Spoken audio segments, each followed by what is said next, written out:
Hello बच्चों। यहाँ लिखा है rigid body rolls on surface without sliding them. अब इसमें डिफरेंट डिफरेंट पॉइंट की वेलोसिटीज पूछी हुई है, तो ध्यान से देखो जरा। मैं यहाँ पे आपको डायग्राम बना के दिखा रहा हूँ एक। अगर ये कोई भी एक सर्कुलर बॉडी है जो कि प्योर रोलिंग मोशन करे, तो pure rolling motion consist of pure translational motion plus pure rotational motion.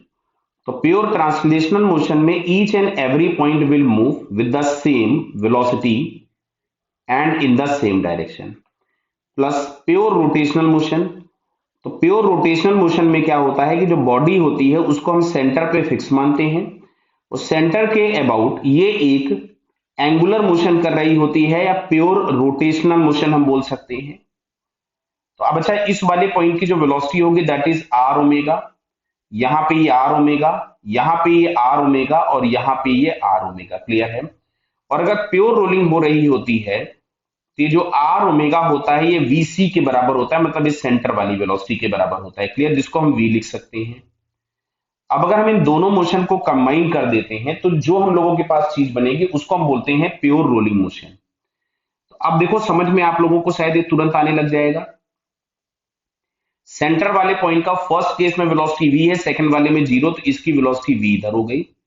अच्छा, टॉप मोस्ट पॉइंट की वेलोसिटी हम देख रहे हैं कि वी फॉरवर्ड में है, और सेकंड वाले में आर ओमेगा फॉरवर्ड में, और आर ओमेगा वी के बराबर हो गया। तो क्या इस टॉप मोस्ट पॉइंट की वेलोसिटी को मैं टू वी लिख दूं?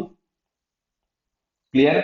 अच्छा, बॉटम मोस्ट पॉइंट को देखिएगा तो ये आर ओमेगा से पीछे जा रहा है और वी से आगे जा रहा है। क्लियर है? और दोनों के मैग्नीट्यूड सेम है, तो इस बॉटम मोस्ट पॉइंट की वेलोसिटी जीरो हो गई। इस वाले पॉइंट को देखोगे तो ये वी से आगे जाएगा, प्लस आर ओमेगा से नीचे जाएगा, और आर ओमेगा भी वी के बराबर है, तो इस पॉइंट की वेलोसिटी इधर हो जाएगी, जो कि हो जाएगी वी रूट टू।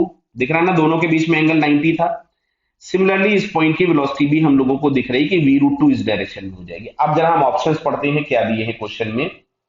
लिखा है linear speed is maximum at the highest point but minimum at the point of contact. देखो दिख भी रहा है, टॉप मोस्ट पॉइंट की speed two v, bottom most की जीरो। क्लियर? तो यहाँ पे तो हमको ये पहले ही ऑप्शन सही दिख गया, पढ़ेंगे हम चारों option. Linear speed is minimum at the highest point, बात गलत हो गई। Linear speed is same for all the point, नहीं। प्योर ट्रांसलेशनल होता तो लीनियर स्पीड सारे पॉइंट की सेम होती, बट ये हम लोगों के पास प्योर ट्रांसलेशनल मोशन था। This one is pure rotational motion and this one is pure rolling motion. बराबर है? और हम लोगों से रोलिंग बॉडी के लिए पूछा था। Angular speed is different at different points of the rigid body. अब देखो, ये वाला जो पॉइंट है इसके लिए हमको निकालना पड़ेगा, तो किसी भी पॉइंट के रेस्पेक्ट में हम लोग ओमेगा निकालते हैं। चलिए, तो अगर हम लोग लिख रहे हैं ये ओमेगा टॉप, ये सेंटर और ओ, तो ओ की वेलोसिटी तो जीरो मिल गई। तो अगर हम लोग ओमेगा टॉप मोस्ट पॉइंट का निकालें तो हम लोग लिखेंगे उसकी वेलोसिटी और उसका परपेंडिकुलर डिस्टेंस, तो ये टू आर हो गया। दिखना बेटा, यहां से यहां तक टू आर होगा ये।